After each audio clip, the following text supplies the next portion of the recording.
حبیب صاحب اس گھر کے ملازم نہیں ہیں بلکہ وہ ہمارے خاندان کا فرد ہے۔ یہ جملہ اس کا خواب بڑھا دینے کو کافی تھا۔ 18 سالہ حبیب اللہ کو اتنے سالوں بعد بھی اس گھر میں اسی نام سے پکارا جاتا تھا جس نام سے پہلے دن پکارا گیا تھا، اور اتنا ہی مان بخشا جاتا تھا۔ وہ مالکوں کی ایک صدا پر سر جھکا دینے والوں کی بجائے سر کٹوا دینے والوں میں سے تھا۔ اس کے دل میں اس گھر کی بے پناہ عزت تھی۔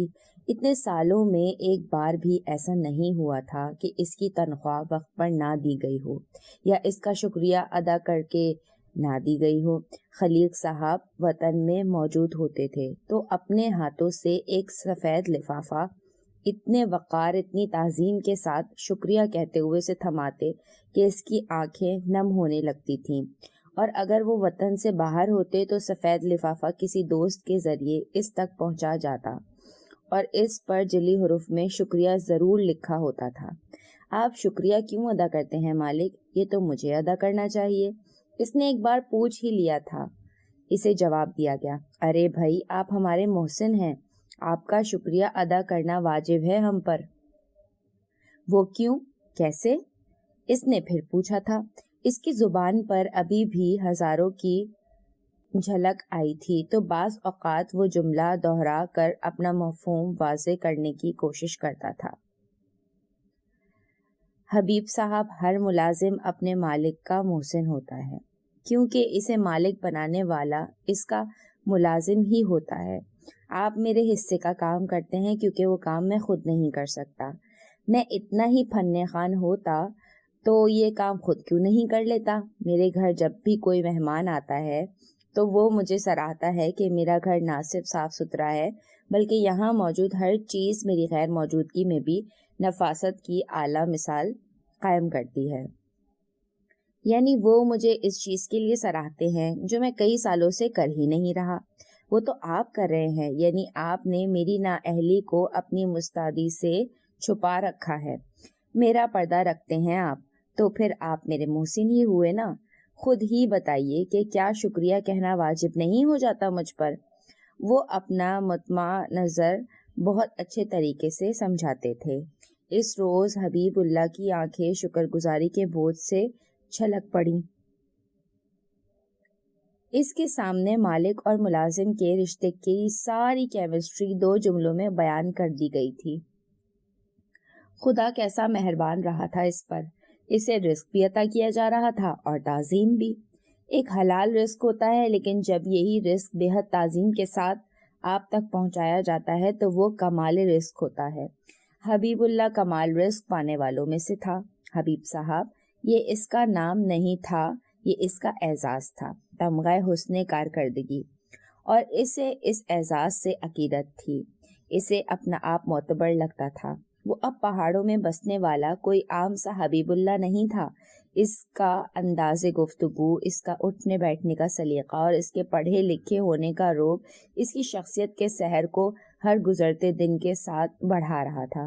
خلیق صاحب کے اصرار پر وہ پرائیویٹ گریجویشن کر رہا تھا، لیکن پڑھائی سے زیادہ اسے دوسری کتابوں کے مطالعے کا شوق تھا۔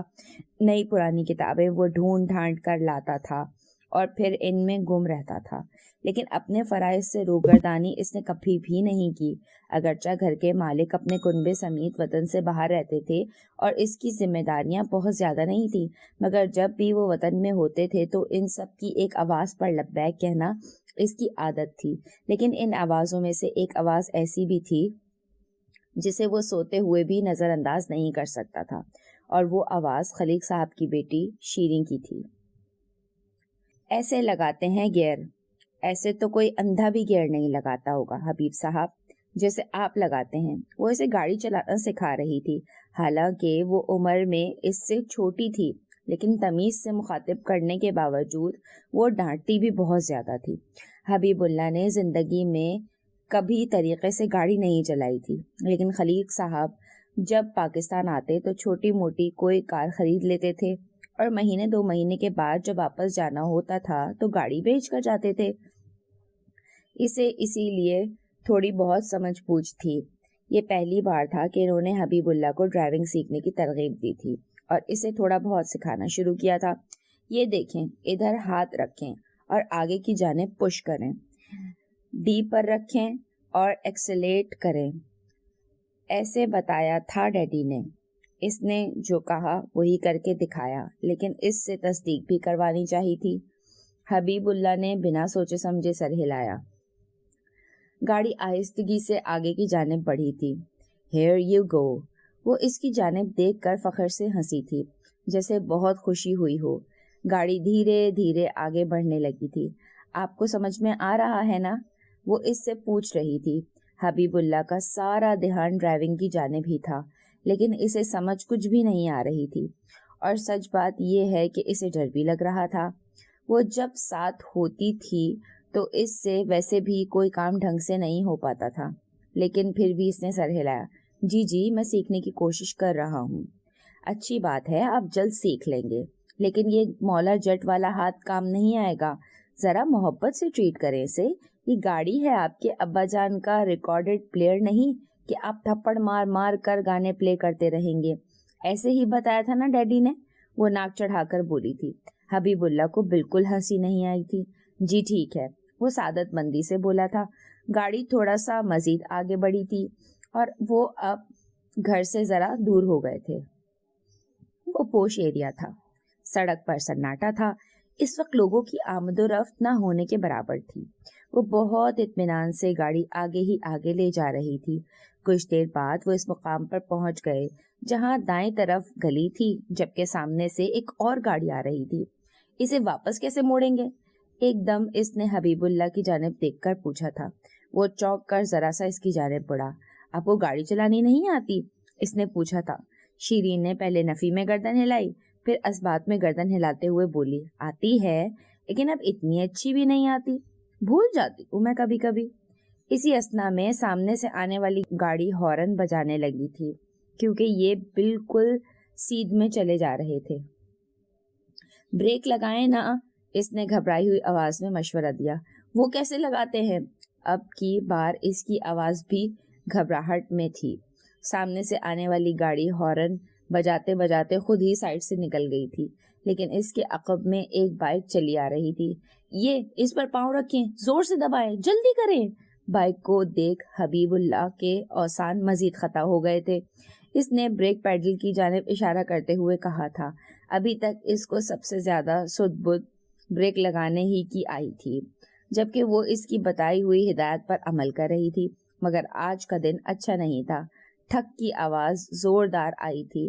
اس نے زور سے چیخ ماری تھی، جبکہ حبیب اللہ نے آنکھوں پر ہاتھ رکھ لیے تھے. خیر سے شاہی سواری کون چلا رہا تھا؟ خلیق صاحب ایک فائل سامنے میز پر رکھ کر اس کی ورق گردانی میں مصروف تھے. ان کے انداز میں بے پرواہی تھی. ان کا اشارہ گاڑی کے متعلق تھا، لیکن ان کے چہرے سے اندازہ لگانا قطعی مشکل تھا کہ دل میں خفگی کا کیا عالم ہے. حبیب اللہ ہاتھ باندھے مؤدب انداز میں سر جھکائے سامنے کھڑا تھا. اسے کوئی چوٹ نہیں لگی تھی، گاڑی کو بھی زیادہ نقصان نہیں پہنچا تھا، لیکن اس کے باوجود حبیب اللہ کے دل کا حال چہرے پر درج تھا، جو غم سے چور چور تھا. اس کا اترا ہوا چہرہ ساری کہانی سنا رہا تھا. اس نے کبھی مالکوں کا 1 روپے کا بھی نقصان نہیں کیا تھا، نہ کرنے کا سوچا تھا. اسے اس ننھے منھے حادثے کا بے حد قلق تھا. وہ بہت شرمندگی محسوس کر رہا تھا. اس کی وجہ سے خلیق صاحب کی گاڑی ورک شاپ میں کھڑی تھی، جبکہ ان کی بیٹی شیریں صوفے کے سامنے پڑی کرسی پر بیٹھی تھی. اس کی آنکھ کے پاس پیشانی پر بینڈیج لگی ہوئی تھی اور ہاتھ پر بھی ڈریسنگ ہوئی ہوئی تھی، مگر وہ حبیب اللہ کی طرح بالکل بھی پریشان نہیں تھی. اپنی لمبی گردن کو اطمینان سے اٹھائے وہ جیسے اس سوال کی منتظر تھی. مصیبت سے بچ کر چلتے ہیں، لیکن جب کوشش کے باوجود وہ سامنے آ کر کھڑی ہو جائے تو پھر اس کا سامنا کرتے ہیں، لیکن سر اٹھا کر، گردن اکڑا کر. خلیف صاحب کے سامنے پیشی سے پہلے وہ اسے بھی درس دینا نہیں بھولی تھی، اور اب ان کے سامنے بھی وہ اپنے قول کی عملی تفسیر بنی بیٹھی تھی. میں ڈرائیونگ سیٹ پر بیٹھی تھی، اس نے نہایت اطمینان سے اعتراف کیا تھا. خلیق صاحب نے سر ہلایا، لیکن نگاہیں فائل کی جانب مبذول رکھیں. اس کا مطلب آپ گاڑی چلا رہی تھیں؟ انہوں نے پھر پوچھا. آف کورس نہیں، اس نے فوراً سے پیشتر نفی میں جواب دیا. پھر ایسے جیسے ان کی لا علمی پر تعجب ہوا ہو۔ آپ جانتے تو ہیں مجھے بھی گاڑی چلانی آتی ہی نہیں ہے، اس نے زور دے کر کہا تھا۔ انہوں نے ایک لمحے کے لیے اس کی جانب دیکھا۔ پہلی بار حبیب اللہ کو اندازہ ہوا کہ وہ خفا نظر آتے تھے۔ اس کا مطلب گاڑی حبیب صاحب چلا رہے تھے۔ شیریں کرسی پر پیچھے کی جانب ہو کر بیٹھ گئی اور ہاتھ سینے پر باندھ لیے، جس کا مطلب تھا کہ یہ سوال اس سے نہیں پوچھا گیا، سو اب حبیب اللہ کی باری تھی کہ وہ اپنی انکوائری کی کارروائی خود نمٹائے۔ حبیب اللہ کو لگا وہ اس سے فیور چاہتی ہے، وہ چاہتی ہے کہ اس کی غلطی کی ذمہ داری وہ قبول کر لے، اور یہ ممکن نہیں تھا کہ وہ جو کچھ چاہتی ہے اور حبیب اللہ وہ نہ کرتا ہو۔ خلیق صاحب اب اس کی جانب دیکھ رہے تھے۔ اس نے اسبات میں سر ہلایا اور منمناتی ہوئی آواز میں بولا، جی۔ شیریں کو شدید حیرت کا جھٹکا لگا۔ اس نے مڑ کر اسے کھا جانے والی نظروں سے دیکھا۔ حبیب صاحب، آپ ڈرائیونگ سیٹ پر بیٹھے تھے؟ دانت کچکچاتے ہوئے اس سے سوال کیا گیا۔ پھر اس کے جواب کا انتظار کیے بغیر وہ بولی، آپ کو گاڑی چلانی آتی ہے؟ حبیب اللہ مزید سٹپٹ آ گیا۔ خلیق صاحب اسی کا چہرہ دیکھ رہے تھے۔ شیریں نے سر جھٹکا اور پھر اس کی آنکھوں میں جھانکتے ہوئے ڈانٹ کر بولی، لان میں لگی گھاس اور پنجرے میں قید پرندوں کو بھی خبر ہے کہ آپ کو ڈرائیونگ نہیں آتی، جھوٹ بولنے کا فائدہ؟ وہ چپ کا چپ رہ گیا۔ آپ دونوں اپنی بحث بعد میں جاری رکھ سکتے ہیں، پہلے میرے سوال کا جواب دے دیں، گاڑی کون چلا رہا تھا؟ اپنے سوال کو دہراتے ہوئے خلیق صاحب نے مداخلت کی تھی، ہم دونوں ہی نہیں چلا رہے تھے۔ اس نے ہاتھ ایک بار پھر سے سینے پہ باندھے اور پشت سے ٹیک لگانے کے لیے کرسی پر ذرا سا مزید پیچھے ہو گئی۔ اچھا، خلیق صاحب نے ہنکارا بھرا اور ہاتھ میں پکڑی فائل میز پر رکھ دی۔ ان کے چہرے پر برہمی کے آثار بڑھ رہے تھے۔ آپ دونوں گاڑی میں موجود تھے، آپ دونوں ہی سے گاڑی لگی ہے، لیکن آپ دونوں ہی گاڑی نہیں چلا رہے تھے۔ ان کے لہجے میں طنز تھا، لیکن سامنے بھی شیریں موجود تھی جو مروب ہونے والوں میں سے نہیں تھی۔ اس نے فوراً اسبات میں سر ہلایا، جی، ہم دونوں ہی گاڑی نہیں چلا رہے تھے کیونکہ ہم دونوں کو ہی گاڑی چلانی نہیں آتی۔ اب کی بار خلیق صاحب نے کوئی سوال نہیں کیا تھا، لیکن وہ شیریں کے چہرے کو نہایت خفگی کے عالم میں دیکھنے لگے تھے۔ گاڑی چلانے میں اور گاڑی چلانے کی کوشش کرنے میں فرق ہوتا ہے، اور میں صرف کوشش کر رہی تھی۔ اس پوائنٹ کو بلیک مارکر سے ہائی لائٹ کرتے ہوئے نوٹ کریں ڈیڈی، صرف کوشش۔ بات اس نے سٹپٹا کر شروع کی تھی، لیکن جب جملہ مکمل ہو گیا تو مطمئن ہو گئی تھی، جیسے اپنی کارکردگی سے بے حد خوش ہو۔ خلیق صاحب نے اپنی مسکراہٹ کو مصنوعی طنز میں چھپاتے ہوئے ہٹ کر سوال کیا تھا، گویا اب کی بار کان کو عقب سے پکڑنا چاہتا تھا۔ آپ کی کتنی پاکٹ منی ہے؟ شیریں اب واقعی سٹپٹ آ گئی۔ دیٹس اللیگل ڈیڈ، بچوں سے پاکٹ منی کون واپس لیتا ہے؟ اور پھر میں نے کیا ہی کیا ہے؟ گاڑی چلانے کی کوشش کرنا تو نبیوں کا شیوا رہا ہے۔ آپ خود ہی تو کہتے ہیں زندگی کی آخری سانس تک کوشش کرتے رہنا چاہیے۔ اب اس بات پر سزا دیں گے آپ مجھے؟ اس نے عجلت بھرے انداز نے اپنا موقف بیان کیا تھا۔ حبیب اللہ نے دیکھا خلیق صاحب ذرا سا مسکرائے تھے۔ کوشش کرنے پر سزا نہیں دے رہا، ناکام کوشش پر جرمانہ مانگ رہا ہوں۔ وہ بھی اپنی بیٹی ہی کی طرح اطمینان سے صوفے کی پشت سے ٹیک لگا کر بیٹھ گئے تھے۔ شیریں کے چہرے کا اطمینان رخصت ہوا۔ وہ کچھ کہنے کا ارادہ باندھتی ہوئی ان کی جانب دیکھتی رہی، لیکن وہ حبیب اللہ کی جانب متوجہ ہو گئے تھے۔ آپ کا کیا جرمانہ کیا جائے حبیب صاحب؟ دل تو چاہ رہا ہے آپ کو اس مہینے سیلری کے نام پر 1 روپیہ بھی نہ دیا جائے۔ حبیب اللہ کا دل بالکل بجھ گیا تھا اور چہرہ تاریک ہونے لگا تھا۔ بات روپوں کی نہیں تھی، روپوں سے بھی زیادہ اسے اس کی سبکی سے اذیت ہو رہی تھی جو اس گھر میں پہلی بار اسے سہنی پڑی تھی۔ شیریں نے اس کا اترا ہوا چہرہ دیکھا، پھر فوراً سر نفی میں ہلا دیا۔ Not fair daddy. اس کے انداز میں ایک عجیب سی بے چینی تھی۔ حبیب اللہ کو اس کی یہ بے چینی اچھی لگی۔ خلیق صاحب اپنی جگہ سے اٹھ کھڑے ہوئے۔ اب ان کے چہرے پر بشاش مسکراہٹ چمک رہی تھی، جیسے کسی بات کا بدلہ لے لیا ہو۔ میں نے کہا نا، سزا نہیں ہے، یہ جرمانہ ہے، اور جرمانہ تو بھرنا ہی پڑے گا۔ ٹھیک ہے، لیکن ایک بات میں بتانا بھول گئی تھی۔ اس نے کسی شہزادی کی طرح سر اٹھا کر اعتراف کیا تھا۔ خلیق صاحب نے اس کا چہرہ دیکھا۔ ان کے چہرے پر مسکراہٹ گہری ہو گئی تھی۔ حبیب اللہ کو اپنا وجود غیر ضروری محسوس ہوا۔ یہ باپ بیٹی کی جنگ تھی۔ بادشاہ اور شہزادی کی اس کشمکش میں وہ کسی درباری کی طرح سر جھکائے کھڑا تھا۔ حبیب صاحب کو پینلٹی دے دیجیے، کیونکہ تجویز میں نے دی تھی۔ جرمانہ وہ بھرتا ہے جو قصوروار ہوتا ہے، یہ قصوروار نہیں ہے، قصوروار میں ہوں۔ میں جرمانہ بھرنے کو تیار ہوں۔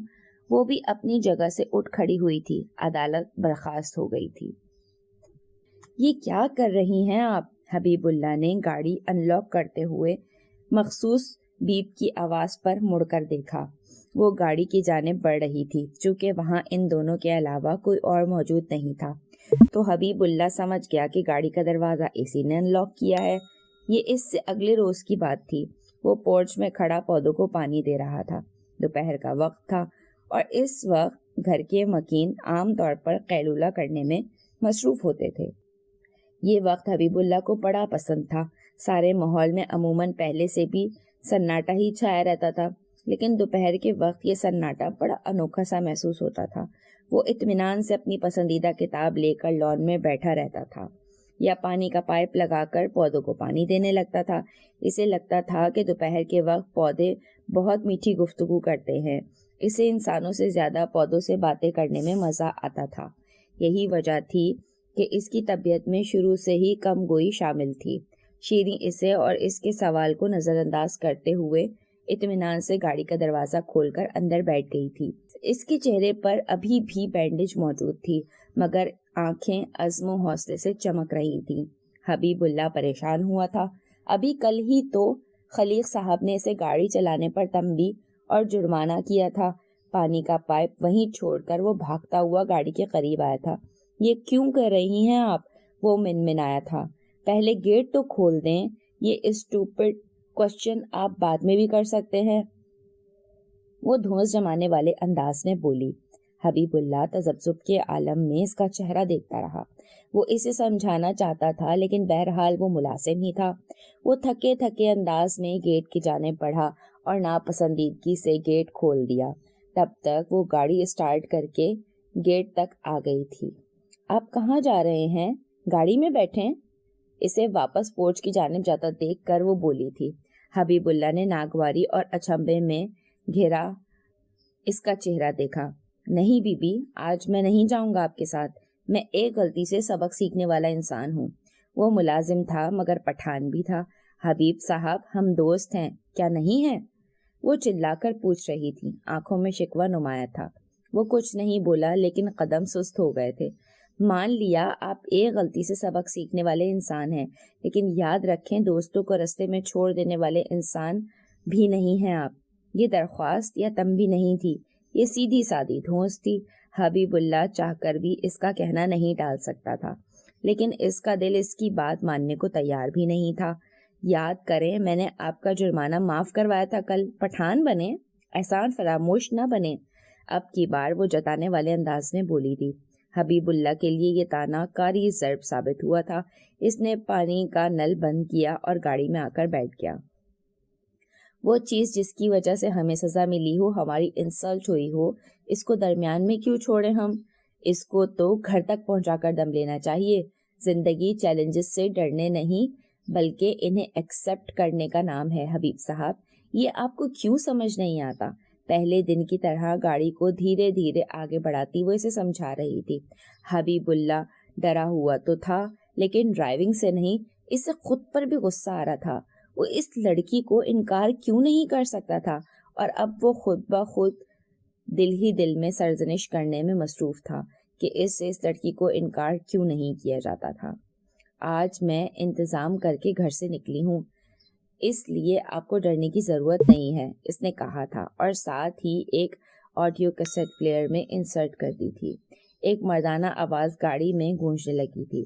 حبیب اللہ کو سمجھنے میں چند لمحے لگے تھے۔ وہ ڈرائیونگ کی آڈیو لیسنز کی ریکارڈنگ تھی۔ ایک شخص انگریزی میں نہایت تفصیل سے ڈرائیونگ کے اسرار و رموز سکھانے کی کوشش کر رہا تھا۔ ایک دن آئے گا کہ آپ اس چیز کے لیے دعا دیں گے مجھے۔ 1 ہفتے میں فرفر گاڑی نہ چلانی سکھائی آپ کو تو آپ نام بدل دیجیے گا میرا۔ وہ ہنس رہی تھی۔ حبیب اللہ نے کوئی جواب نہیں دیا تھا۔ اس نے اس کی گود میں ایک کتاب بھی رکھ دی جس میں تصاویر کی مدد سے گاڑی کے ہر حصے کی تفصیل بھی درج تھی۔ وہ ناراض سا چہرہ لیے کتاب کی ورد کرنے میں مصروف ہو گیا۔ سماعت نادانستہ طور پر اس آڈیو لیسن کی جانب لگی تھی۔ وہ شخص نہایت عرقریزی سے ہدایات دے رہا تھا۔ اس کا لہجہ شستہ اور واضح تھا۔ شیریں بھی بہت دھیان سے نہ صرف سن رہی تھی بلکہ ساتھ ساتھ عمل بھی کر رہی تھی۔ وہ دونوں ہی ابتدائی چیزیں تو جانتے ہی تھے لیکن اسے مزید رہنمائی درکار تھی۔ گزشتہ بار کی نسبت آج سڑک پر کوئی بھی ذی نفس نظر نہیں آیا تھا، اس لیے اس کے اندر اطمینان اور اعتماد بھی زیادہ تھا۔ اس نے پوری سڑک کا اطمینان سے چکر لگایا تھا، لیکن سڑک کے آخر میں جب گاڑی موڑنے کا وقت آیا تو وہ رک گئی تھی۔ سڑک اتنی وسیع نہیں تھی کہ کوئی نو آموز مہارت سے گاڑی موڑ سکتا۔ اس نے آج گاڑی روک لی تھی مگر اب موڑنے کی سمجھ نہیں آ رہی تھی۔ دائیں بائیں سب ولاز اور بنگلوز میں سناٹا چھایا ہوا تھا۔ میں نے کہا تھا نا مت کریں، حبیب اللہ نے پریشان ہو کر کہا تھا۔ اوف حبیب صاحب، پلیز ٹین ایجرز کی طرح بیہیو مت کریں، کوشش کر رہی ہوں میں، 2 منٹ تو دیں مجھے، وہ ناراضی بھرے لہجے میں بولی تھی۔ حبیب اللہ کو بھی تپ چڑھ گئی۔ میں ٹین ایجر نہیں ہوں لیکن آپ تو ہیں نا، آپ ہی ان کی طرح بیہیو کر لیں، وہ سخت برا مان کر بولا تھا۔ ہاں میں ہوں، لیکن آپ کو کیا بتاؤں زندگی کے اس فیز سے کتنی نفرت ہے مجھے، پتہ نہیں کب آئے گی میری 18th برتھ ڈے، وہ بنا گھبرائے اطمینان سے بولی تھی۔ سخت دوپہر تھی اور اس بات کا امکان نہیں تھا کہ کوئی آ کر ان کی خیریت دریافت کرے گا، مگر حبیب اللہ کو یہ خدشہ ضرور لاحق تھا کہ اگر چوکیدار کے شکایت لگانے پر خلیق صاحب اپنے کمرے سے نکل کر باہر آ گئے تو بہت بے عزتی ہو جائے گی۔ لیکن شیریں ابھی بھی پرعزم تھی۔ حبیب اللہ کو اس کے اس پرعزم انداز پر غصہ آ گیا تھا۔ آپ کیوں کرتی ہیں ایسے کام؟ خلیق صاحب ناراض ہوں گے۔ اس نے اس کے باپ کا نام آخری حربے کے طور پر لیا تھا، حالانکہ وہ جانتا تھا کہ اس کی یہ کوشش بھی ناکام ہوگی، اور ہوا بھی یہی تھا۔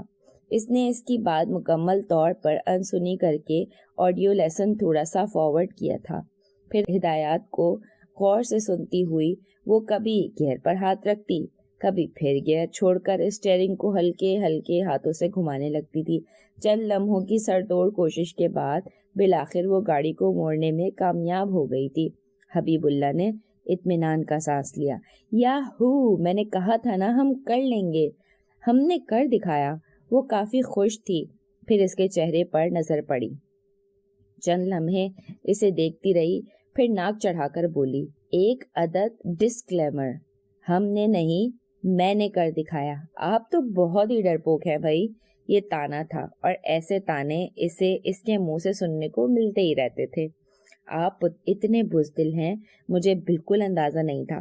آپ کی اس حرکت سے میرا دل آپ سے ہی نہیں بلکہ ان تمام کتابوں اور کہانیوں سے بھی اٹھ گیا جس میں غیور بہادر اور جری پٹھانوں کی داستانیں جلی حروف میں لکھی ہوتی ہیں۔ فکر مت کریں، اتنی جلدی نہیں مریں گے آپ، اور میں نے تو ابھی ایوریسٹ چڑھ جانا ہے، K2 ٹاپ پر اپنا نام لکھ کر آنا ہے۔ اپنے سارے خواب پورے کیے بنا کہیں نہیں جانے والی میں۔ وہ اب نہ صرف پہلے سے زیادہ پر اعتماد تھی بلکہ اس کا حوصلہ قائم رکھنے کو مسلسل باتیں کرنے میں مگن بھی تھی۔ گھر کے گیٹ کے آگے گاڑی روکتے ہوئے اس نے فخری انداز میں اس کا چہرہ دیکھا۔ کیسا؟ آنکھوں کو اچکاتے ہوئے وہ بے پناہ خوش ہو کر سوال کر رہی تھی۔ حبیب اللہ پہلی بار مسکرایا مگر منہ سے کچھ نہیں بولا تھا۔ اس نے گاڑی کا دروازہ کھولا اور اس سے پہلے کہ وہ باہر نکلتا اس نے پھر گیئر لگا دیا تھا۔ ابھی کہاں، ابھی تو ایک چکر اور لگائیں گے، وہ ہنستے ہوئے بولی تھی۔ اب کی بار حبیب اللہ نے مزاحمت نہیں کی تھی۔ وہ جیسے اکتا گیا تھا اور وہ جانتا تھا اس کا کوئی فائدہ نہیں ہونے والا۔ اس روز نہ صرف اس نے 4 بار ایسے ہی سڑک کا چکر لگایا بلکہ بعد میں حبیب اللہ کو بھی ڈرائیونگ سیٹ پر بٹھا کر یہی پریکٹس دوبارہ کروائی۔ حبیب اللہ کو ڈرائیونگ سے ڈر نہیں لگتا تھا، لیکن وہ ملازم بندہ تھا۔ مالکوں کی ہدایت کو چوں چراں ماننا اسے پسند تھا۔ خلیق صاحب جس کام سے منع کر دیتے تھے وہ اسے کرتا ہی نہیں تھا۔ انہوں نے گزشتہ بار تنبیہ نہ کی ہوتی تو وہ اس قدر کترا کر گاڑی میں نہ بیٹھتا۔ شیریں کے ٹوکنے، مذاق اڑانے اور بار بار کہنے پر جب وہ ڈرائیونگ سیٹ پر بیٹھ گیا تو اس نے شیریں کو اس سے بہتر انداز میں گاڑی چلا کر سکھائی تھی۔ گڈ جاب، اچھی کوشش تھی۔ مجھے یقین ہے آپ ایک ہفتے کے بجائے 2 دن میں ہی گاڑی چلانے کے بجائے اڑانے لگیں گے۔ مجھے کہیں واقعی اپنا نام نہ چینج کرنا پڑ جائے۔ اس نے جب گاڑی گھر کے گیٹ سے اندر کی تو وہ سابقہ انداز میں ہنستے ہوئے بولی تھی۔ حبیب اللہ جھیپ سا گیا، پھر جیسے خیال آیا، کیا نام رکھیں گی آپ؟ وہ پوچھ رہا تھا۔ شیریں گاڑی سے اتر رہی تھی، اس کے سوال پر لمحہ بھر کو روکی، پھر بولی، جو آپ کہیں گے وہی نام رکھ لوں گی۔ حبیب اللہ کی ہارٹ بیٹ بلا وجہ مس ہوئی، حالانکہ وہ جانتا تھا یہ لڑکی اس کی دسترس میں کبھی بھی نہیں ہو سکتی، اور نہ ہی اس کے چہرے پر اصلی شرارت کے علاوہ کچھ اور ہے، مگر پھر بھی محبت میں خود کو دھوکہ دیتے رہنا بہت مسرور کن ہوتا ہے۔ وہ اس سرور سے نکلنا نہیں چاہتا تھا۔ اس نے وہ نام بتایا جو اسے بہت پسند تھا۔ کسی کتاب میں شاید کسی کردار کا نام پڑھا تھا اس نے، اور اسے بھا گیا تھا۔ شیریں نے بغور اس لفظ کو سنا، پھر دہرایا، ہاں اچھا ہے، کافی اچھا ہے۔ وہ ہنس رہی تھی، پسندیدگی کے احساس سے اس کا چہرہ چمک رہا تھا، یا شاید حبیب اللہ کو ایسا لگا۔ اسے بلا وجہ ہنسنے کی عادت نہیں تھی، لیکن اس کا چہرہ ایسا تھا کہ ذرا سی مسکراہٹ کی جھلک چہرے کو گل و گلزار بنا دیتی تھی۔ ڈن ہو گیا۔ وہ انگوٹھے کا نشان بنا کر اسے سراہتی ہوئی گاڑی سے اتر گئی تھی۔ حبیب اللہ اس کے جانے کے بعد کھل کر مسکرایا تھا۔ پہلی محبت اس قدر گدگدانے والی کیفیت ہے کہ انسان تنہائی میں بھی مسکراتا رہتا ہے۔ 4 دن کی مسلسل پریکٹس کے بعد وہ اپنے ایریا کی سڑک سے باہر نکل کر مصروف شاہراہ تک گئے تھے۔ دل میں خوف بھی مؤذن رہتا کہ گاڑی چلانے میں ان دونوں کو ہی مزہ آنے لگا تھا، کہ اس خوف کو پیچھے دھکیلنے کے لیے خاص ہمت کرنا پڑتی تھی۔ 6 دن بعد شیریں نے خلیق صاحب کو بھی ساتھ بٹھا کر رات کے وقت گاڑی چلائی تھی اور اپنے ایریا میں بنے آئس کریم پارلر سے آئس کریم بھی کھلائی تھی۔ حبیب اللہ کے خدشات کے برعکس وہ ناراض ہوئے تھے، نہ ہی انہوں نے بیٹی کو سرزنش کی تھی، بلکہ وہ اسے سراہتے ہی رہے تھے۔ وہ اس کے اس عمل پر فخر محسوس کر رہے تھے۔ وہ مصنوعی انداز میں ناک چڑھا کر بولی تھی۔ خلیق صاحب اس کا اشارہ سمجھ گئے تھے۔ آئس کریم سے بھرا چمچ منہ میں رکھتے ہوئے وہ مسکرائے تھے۔ سزا نہیں، جرمانہ، میں نے جرمانہ کیا تھا، انہوں نے تصحیح کی تھی۔ شیریں نے سر جھٹکا، میں نے اسے سزا ہی سمجھا تھا، اور اپنی سزا کو جزا میں بدلنا آتا ہے مجھے۔ وہ فخریہ انداز میں انہیں دیکھ رہی تھی۔ خلیق صاحب ہنسے اور پھر اسے گلے لگا کر اس کی پیشانی چوم لی تھی۔ وہ ایسی ہی تھی، پر اعتماد اور ذہین، نڈر اور حوصلہ مند، مگر ضدی، بے حد ضدی۔ اسے اپنے جائز موقف پر ڈٹ جانے اور اسے منوا لینے کی عادت وراثت میں ملی تھی۔ جو ٹھیک تھا اسے ٹھیک کہنے میں وہ کتراتی نہیں تھی، اور جو غلط تھا اسے دنیا کی کوئی طاقت اسے مان لینے پر مجبور نہیں کر سکتی تھی۔ عام لڑکیوں کی طرح ذرا ذرا سی بات پر پریشان ہونا اسے سیکھا ہی نہیں تھا۔ اس کے پاس ہر سوال کا جواب، ہر مسئلے کا حل ہوا کرتا تھا۔ وہ مشکلات سے گھبراتی بھی نہیں تھی، بلکہ اس کا حل تلاش کرنے کی کوشش میں لگ جاتی تھی، اور جس کام کا ذمہ لیتی تھی اسے مکمل کر کے ہی دم لیتی تھی۔ وہ جہاں جاتی تھی وہاں چھا جاتی تھی۔ اس کی موجودگی کو، اس کے وجود کو نظر انداز کرنا آسان کام نہیں تھا۔ ایک کامیاب انسان والی ساری خصوصیات اس کی شخصیت میں موجود تھیں، اور ممتاز ہونے کے سارے گر اسے زبانی یاد رہا کرتے تھے۔ وہ خلیق صاحب کی پہلی اولاد تھی، اور یہ پہلوٹی کی اولاد دل کے زیادہ غریب ہوا کرتی ہے۔ اور پھر اس نے 5 سال تک اکلوتے پن کا خوب فائدہ بھی اٹھایا تھا۔ عمر اس کے 5 سال بعد دنیا میں آیا تھا۔ وہ فطرتاً بہت معصوم اور بھولا بھالا سا بچہ تھا، اس لیے بھی شیریں خلیق صاحب کی زیادہ لاڈلی تھی کہ وہ نہ صرف شرارتی تھی بلکہ ہر کام میں پیش پیش رہتی تھی۔ اپنی ممی کے برعکس وہ اپنے ڈیڈی سے اٹیچ زیادہ تھی۔ خلیق صاحب اسے شے بھی بہت دیتے تھے۔ اس کا حوصلہ بڑھانے کو وہ ہمیشہ اسے میرا شیر، میرا بہادر بچہ جیسے ناموں سے پکارتے تھے۔ اس کی ممی اگر ٹوکتی بھی تھیں تو وہ زیادہ پرواہ نہیں کرتی تھی، کیونکہ خلیق صاحب اس کا حوصلہ ہمیشہ بڑھاتے رہتے تھے۔ اس کی شخصیت میں کوئی ایسی خامی بھی نہیں تھی کہ انہیں بار بار نصیحت کرنی پڑتی، لیکن بس وہ ضدی تھی، اور یہ ضد وقت کے ساتھ ساتھ بڑھتی جا رہی تھی۔ خلیق صاحب ارنسٹ ینگ میں سینئر آڈیٹر کے طور پر کام کرتے تھے۔ اسی جاب کی وجہ سے کئی ممالک کی سیر کر چکے تھے۔ یورپ اور امریکہ میں اپنی خدمات سر انجام دیتے رہے تھے۔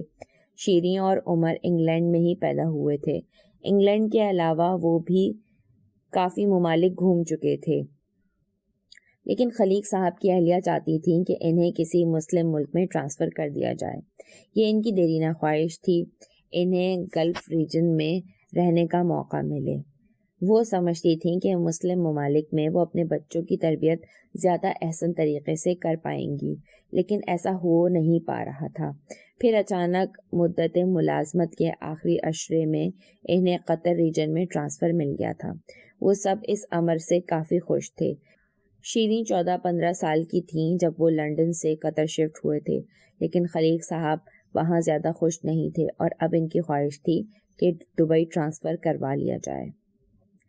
آپ کی کوئی گرل فرینڈ ہے؟ یہ عمر تھا، خلیق صاحب کا بیٹا۔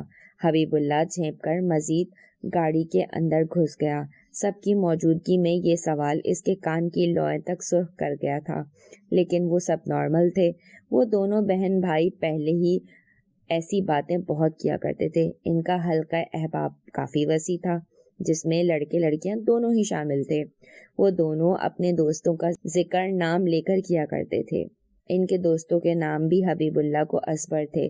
ان کے لڑائی جھگڑے، ان کی دلچسپ پارٹیز اور پکنک کے احوال وہ سب سنتا رہتا تھا، لیکن آج سے پہلے ان دونوں نے ہی کبھی اس کی ذات کے متعلق ایسا کوئی سوال نہیں کیا تھا۔ اس سے اس استفسار کی نوبت پہلی بار آئی تھی۔ خلیق صاحب برآمدے میں پڑی بہور کی کرسیوں پر بیٹھے اہلیہ کے ساتھ چائے کا لطف اٹھا رہے تھے، جبکہ شیریں بھائی کے ساتھ ٹینس کھیل کر فارغ ہوئی تھی، اور اب گھاس پر بیٹھی ٹیشو پیپر سے اپنے ٹینس ریکٹ کو بار بار صاف کر رہی تھی۔ حبیب اللہ گاڑی دھو کر فارغ ہوا تھا اور اب خشک کپڑے سے بلا وجہ سے چمکانے میں مصروف تھا، لیکن وہ گاہے بگاہے سب پر سرسری نظریں ڈالتا جا رہا تھا۔ چند دن میں اس کی واپسی متوقع تھی اور گاڑی واپس گیراج میں بھجوائی جانی تھی۔ اس نے اپنی کسی دوست سے شیریں اور عمر کے لیے سیالکوٹ سے اتنی اچھی کوالٹی کے نئے ٹینس ریکٹ منگوائے تھے، اور شیریں جتنی احتیاط اور محبت سے ان کو استعمال کر رہی تھی، اسے اس امر سے بڑی خوشی ہوئی تھی۔ عمر کے سوال نے اسے بہت شرمندہ کر دیا تھا۔ وہ بہت شرم و حیا والا انسان تھا۔ ایسی باتیں ان کے یہاں برملا نہیں کی جاتی تھی، اور بچے تو بالکل نہیں کرتے تھے۔